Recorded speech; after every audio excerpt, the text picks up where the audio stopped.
Welcome to Coffee and Conversation. My name is Honorine, and today I'm with Jim Hamby, who is about to graduate with a master in criminology.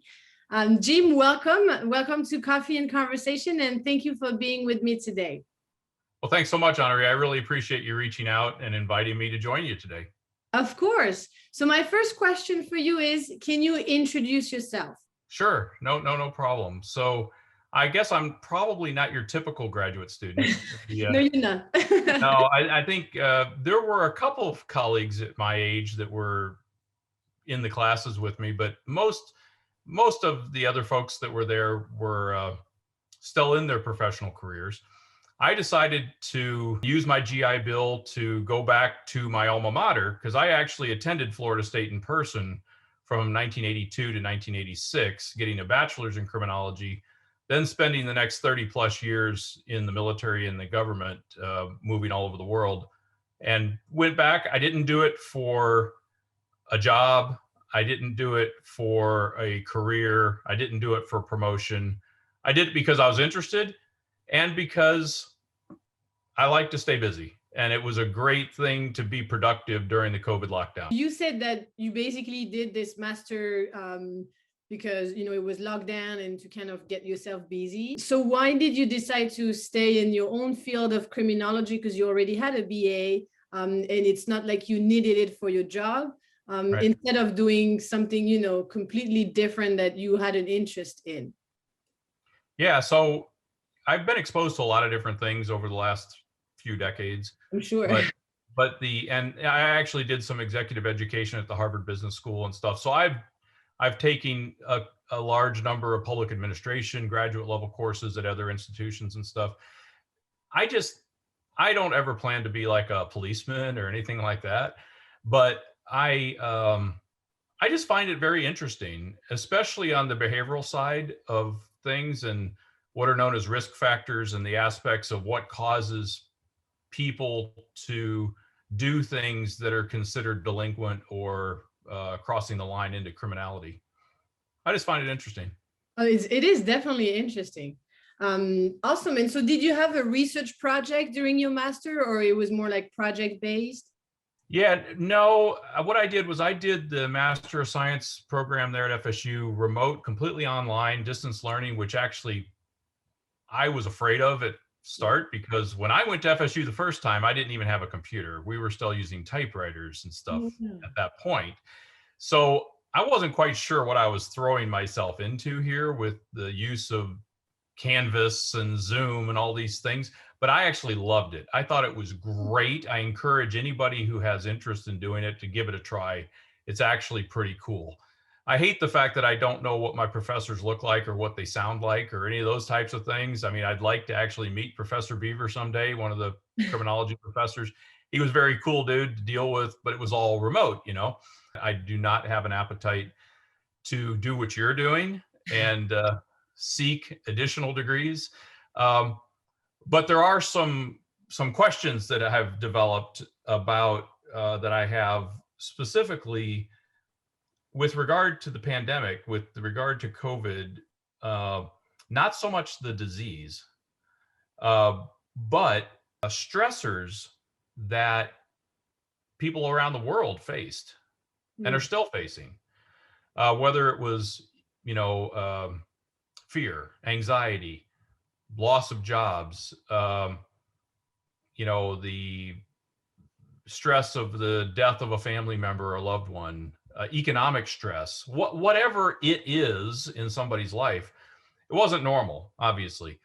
As workforces have moved to a remote footing, a lot of the traditional safeguards that prevent an employee from doing mischief and misbehaving inside somebody's closed network, for example, at a bank or something like that, a lot of those safeguards they had to be turned off because of the remote aspects.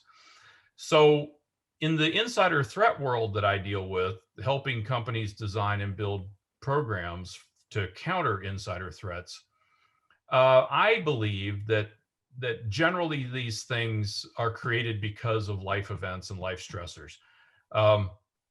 I don't think a person gets themselves hired by organization X to harm that organization at the end of the day.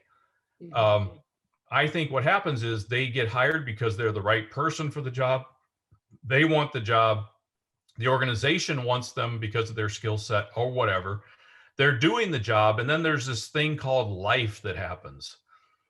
And people have life stressors develop. And I think that there might be some merit in looking at a research effort that looks at the new and novel stressors that have been developed based on COVID on various populations, and how that needs to factor into the techniques, tactics, and procedures that are used by programs to keep people from becoming an insider threat. As an example, I've told a number of CEOs informally in Zoom sessions over the past 16 months that they need to have virtual happy hours.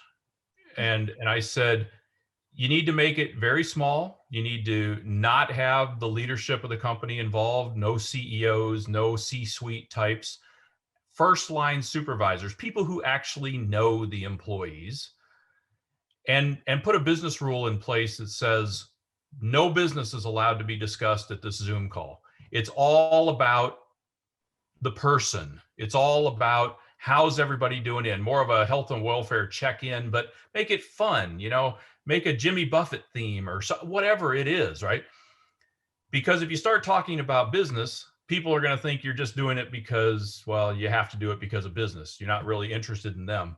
And I think one of the mitigation strategies from that life stressor of the isolation stress that many people have experienced is making them feel like they're still part of a bigger effort, that they're still connected. They haven't just been forgotten about out there.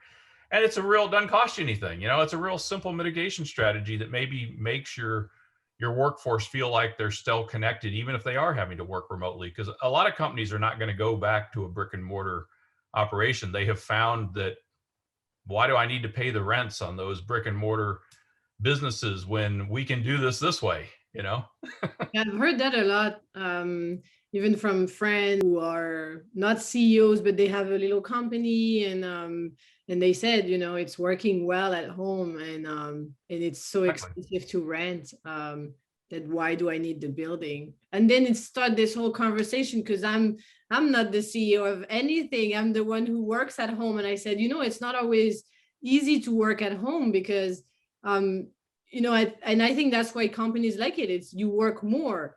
There is no interactions with your colleagues. So, you never talk to anybody unless you have a meeting, and then it's scheduled from, 8 to 9. And so you have to talk business. And so in the end, you don't socialize with people. So you said, you didn't have a good GPA, then you went into the Army. And do you want to share anything with us about that experience, this 30-year experience? Sure. So basically, I was enabled to go to college there at FSU by being the recipient of a national 4-year ROTC scholarship, Army ROTC scholarship, which paid for all 4 years there at FSU. It was a wonderful program because I had very good grades in high school, and I did a lot of sports and all those types of things that they look for the people they give those scholarships to. So I did that. College was just a little different, from a enjoyment perspective. But once I got into the military, it was a career, and I never thought I never went in with the intention of staying 3 decades, but what was your intention when you went in? Have a job. And serve my country, do kind of like what my big brother had done. He was 9 years older than me. My dad had been in World War II. I know you have some connections to Europe. My dad was one of the people who flew in the B-17s from England against Germany on the northern route during the war, was shot down 3 times and stuff like that. So I wanted to serve. We have a military heritage in our family, and so I wanted to serve, do something bigger, more important than myself, things like that.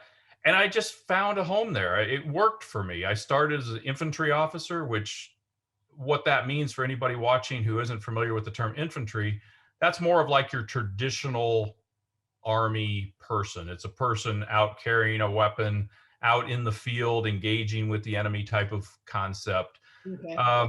I went from that into the military intelligence world and then on further into the special operations world. Did a lot of different things in the special operations world. And then after that, I kind of branched off into the diplomatic world and I started working out of embassies. I was stationed in embassies in Europe. I was stationed at the U.S. mission to the United Nations in New York City with when Ambassador Bolton was the ambassador there, dealing with the Security Council and the Permanent Five nations and all that. Learning, I really grew up a lot in that capacity. Then I was sent to, I was sort of I always joke and say that the first line of my obituary was I was sent to be the founder and the first commanding officer of something called the Department of Defense Human Intelligence Training Joint Center of Excellence in Fort Huachuca, Arizona. It's a university quality organization. It's got a number of what you would consider colleges underneath it. I was sort of like the chancellor or the president of the place, but I started it and got it up and running in about 2.5 years to train military personnel and civilians that were going to the wars that were underway at the time. And then went from there to my final assignment where I was at the U.S. Central Command in Tampa, Florida, MacDill Air Force Base, where I was in a position as a full colonel in the Army as something called the J2X, which meant I was the chief of counterintelligence and the chief of human intelligence for everything going on that the military was involved with in the Middle East.